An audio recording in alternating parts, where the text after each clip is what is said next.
नवी मुंबई महानगरपालिकेच्या शहर पतविक्रेता समिती सदस्य निवडणुकीचा कार्यक्रम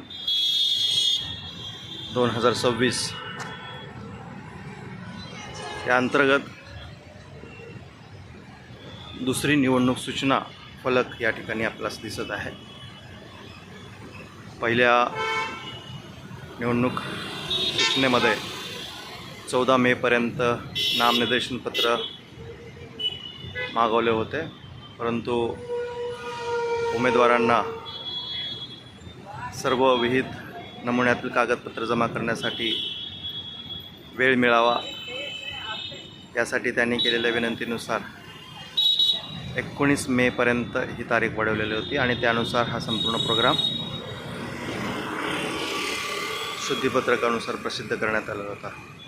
पहिल्या निवडणूक सूचनेनुसार दिनांक 29 मे रोजी निवडणूक होणार होती, तर आता दुसऱ्या निवडणूक सूचनेनुसार शुद्धीपत्रकानुसार गुरुवार दिनांक 4 जून 2026 रोजी निवडणूक संपन्न होणार आहे। धन्यवाद।